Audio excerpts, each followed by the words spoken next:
إن الحمد لله نحمده ونصلي على رسوله الكريم أما بعد أعوذ بالله السميع العليم من الشيطان الرجيم من همزه ونفخه ونفسه بسم الله الرحمن الرحيم يوم ندعو كل أناس بإمامهم فمن أوتي كتابه بيمينه فأولئك يقرؤون كتابهم ولا يظلمون فتيلا۔ تفسیر القرآن کا سبق آج انشاءاللہ ہم سورہ بنی اسرائیل رکوع نمبر 8 پڑھیں گے۔ پہلے اس کا لفظی ترجمہ دیکھتے ہیں، پھر انشاءاللہ اس کی تفسیر پڑھیں گے۔ یوم ندعو، جس دن ہم بلائیں گے، کل اناس، سب لوگوں کو، بامامہم، ان کے امام کے ساتھ، فمن، پھر جو، اوتیا، دیا گیا، کتابہ، اپنا نامہ اعمال، بیمینی، اپنے دائیں ہاتھ میں، فاولائک، پس یہی لوگ، یقرؤون، وہ پڑھیں گے، کتابہم، اپنا نامہ اعمال، ولا یظلمون فتیلا، اور نہیں ظلم کیے جائیں گے، فتیلا،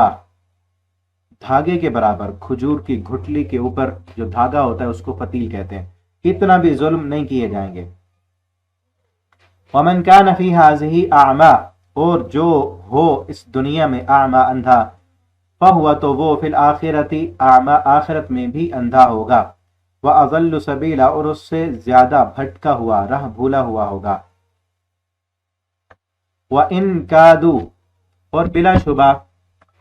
کادو، قریب تھا کہ، لَيَفْتِنُونَكَ، وہ سب بہکا دیتے آپ کو، عَنِ الَّذِي، اس سے جو، أَوْحَيْنَا، ہم نے وحی کی، إِلَيْكَ، آپ کی طرف، لِتَفْتَرِيَ، تاکہ آپ جھوٹ گھڑ لیں، عَلَيْنَا، ہم پر، غیرہ،